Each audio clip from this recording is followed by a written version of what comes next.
एक राजा बहुत बलवान था, उसने अपने शत्रु पक्ष के राजा का नाश कर दिया। उसका अकेला लड़का था और उसकी मां।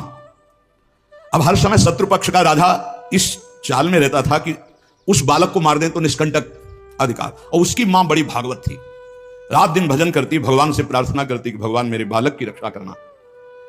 और भगवान के जो सिद्ध संत होते हैं भगवत स्वरूप होते हैं। उन्होंने विचार किया,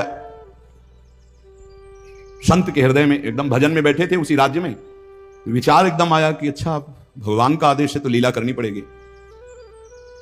और लीला का उस समय इंतजार करने लगे। तो जो राजा बलवान था, जिसने शत्रु पक्ष के राजा को मारकर उसके लड़के को मारने को ठाना था, उसकी राजकुमारी थी, उसके स्वयंवर की रचना की जब बात आई, कमंडल उठाया, लंगोटी कस के बांधी कमर में, पहुंच गए दरबार में। और वो परिचित थे तपस्या और उनके भजन से, जे भी देखा तो साष्टांग दंडवत राजा हुए।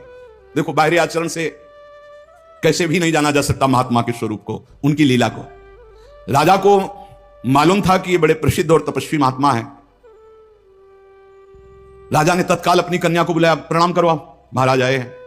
राजकन्या बुलाई गई, महात्मा के चरणों में प्रणाम हुआ। महात्मा ने ऐसे देखा नक्सिक तक और कहा, इस लड़की का तो विवाह हम करेंगे, किसी राजकुमार से न कर देना।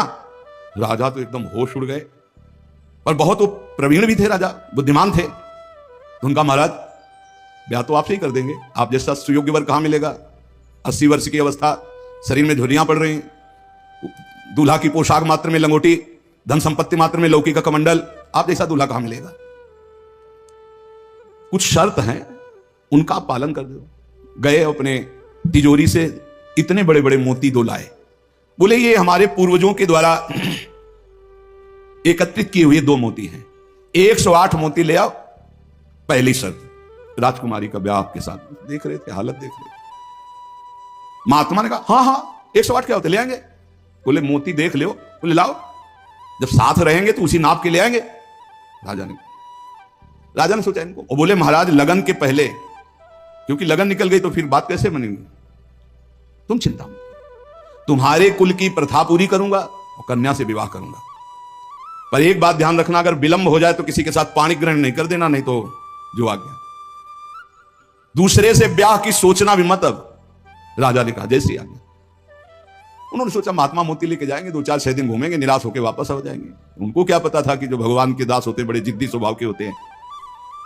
अब वो ऊंचे दर्जे के सिद्ध महात्मा हाथ में मोती लिए हुए पहुंचे। विचार किया कि यार मोती किससे मांगू, किससे खोजूं, कहां जाऊं। तो उनका समुद्र को रत्न गर्भा कहा गया, क्योंकि समस्त रत्न है, रत्नाकर है, सब रत्न उसमें विराजमान। समुद्र से सीधे मांग लेते हैं चल के। गए, ध्यान आया कि 3 दिन तक भगवान राम जो है उपवास करके बैठे रहे, नहीं आया तो हम तो 30 दिन बैठे रहेंगे तो नहीं आएगा, क्या करें। तो लौकी का कमंडल था, कमंडल उठाया, उलीचने लगे। 1 दिन 2 दिन 3 दिन लगातार, और खूब नाम जप भगवान का। हर कमंडल में नाम जप करके, मंत्र जप करके जल उलीचने लगे। नाम का प्रभाव समुद्र के हृदय में जलन पैदा हो गई। समुद्र एक साधारण पुरुष के रूप में पीछे से आवाज की, बाबा ये क्या कर रहे हो। समुद्र को खाली कर रहे हैं, और क्या कर रहे हैं। बोले तुम्हारे लौकी के कमंडल से समुद्र खाली हो जाएगा। बोले मजाक करो मत करो, एक महात्मा ने चुल्लू में पी गए थे, अगस्त जी चुल्लू में पी गए थे, ज्यादा हमको चैलेंज मत करो। समुद्र डरा। बोले उलीच काहे के ले रहे हो, तुम हमें बता सकते हो। बोले सुना है रत्नाकर है, बड़े बड़े रत्न है समुद्र में, हमें 108 मोती चाहिए। बोले अगर मोती मिल जाए तो समुद्र उलीचना बंद करो, काहे को मेहनत करेंगे हम। बोले वो तो हम दे रहे हैं तुम्हें, दिखाओ मोती। मोती निकाले हुए से ढेर सारे मोती। एक लहर आई, नाप नाप के 110, क्योंकि 2 वो और 108 झोली में डाले। समुद्र ने कहा और भर लो। बोले मकिंचन महात्मा है, हमें नहीं चाहिए, ये दुल्हन लेने के लिए शर्त है, इसलिए हमने इनको लिया है और जा रहे हैं। महात्मा जी बड़े गर्व से गए, भगवान की जय जयकार की। राजा देखते ही समझ गया मोती मिल गए, क्योंकि बहुत मुस्कुराहट है। गणित लगाई, लड़की को कैसे बचाऊं। बोले हाँ महाराज। बोले ये ले 110, 2 तुम्हारा 108 है। बोले महाराज जी आपसे कहा था कि कुछ शर्तें हैं, एक तो पूरी हो गई, दूसरी एक है कि हमारे शत्रु पक्ष के राजा का वध तो मैंने कर दिया, उसका एक लड़का है, उसकी खोपड़ी तुम हमें ले आओ। महात्मा जी ने विचार किया कि सारा खेल भगवान के इशारे से तो उसी की रक्षा के लिए हो रहा है, भगवान ज्ञान समुद्र है। बोले अवश्य उसकी खोपड़ी लाके देता हूं अभी। उसका जो कुमार है उसको हर समय मंदिर में बैठा करके खूब कीर्तन भजन करवाती उसकी मां, क्योंकि उसको पता था भगवान ही समस्त मंगलों का विधान करने वाले हैं। अब महात्मा जी उसके राज्य में गए, जो ही राजमाता ने देखा दरबार में संत आए, प्रणाम किया, महल में ले गई, बढ़िया उनको भोग पवाया और कहा प्रभु आज्ञा कीजिए, कैसे आगमन हुआ? स्वाभाविक दर्शन या कोई आदेश पालन? आदेश पालन नहीं, तुम्हारे लड़के की खोपड़ी ले जानी, तुम्हारे जो दुश्मन राजा है उसने मंगाया है।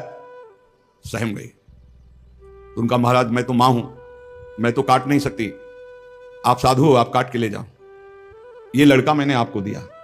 कहा जब दिया तो काट के ले जाने की क्या जरूरत है, पूरा ले जाएंगे हम, काट के ले जाने की जरूरत क्या है? बोले महाराज पूरा राज्यभार आगामी राजा यही है, और आज तक मैंने भगवान की आराधना की अपने पुत्र की रक्षा के लिए, संत और भगवान में मैं कभी भेद नहीं देखती, इसलिए आपकी वस्तु आपको समर्पित है, चाहे वहां मार देना, मरवा डालना, या जैसी आपकी रुचि हो। इतनी बड़ी संत पर श्रद्धा। वो मुस्कुरा कर बोले जब हमें दे दिया तो तुम हमें उपदेश मत दो, मुझे क्या करना है पता है। महात्मा जी गए, बोले राजा तुम सर मांग रहे थे, हम पूरा लड़का ले आए, पर ध्यान रहे एक भी बाल बांका नहीं होगा, पहले भावरे फिरेंगी, इसके बाद तुम्हें जो मनावे सो कर देना। राजा ने बहुत खुश हुआ, बोले बंदी नहीं, बिल्कुल ऐसे ही राजकुमार की तरह बैठा लो, हमारा ब्याह हो जाएगा, हम दुल्हन लेके चले जाएंगे, फिर तुम्हारा जैसा मनावे वैसा करो। राजा राजी हो गया, सिंहासन पड़ा, राजकुमार की तरह बैठा, दुल्हन सजा, तो सब शर्त पूरी हो गई थी। वर पक्ष की जहां बैठक वहां बैठे महात्मा जी, वही जनाती वही बजाती, उनके कौन कोई तो था ही नहीं। महात्मा जी विवाह मंडप के नीचे बैठे हैं, आचार्य आए, पूरा दूल्हा भेष सजाया गया महात्मा जी का, लंगोटी में, केवल लंगोटी कमंडल, संत की लीला। कन्या आई, महात्मा ने कहा रुको, एक बार देखा तुम्हारे योग्य नहीं हो, हे राजा ये तुम्हारी लड़की हमारे योग्य नहीं।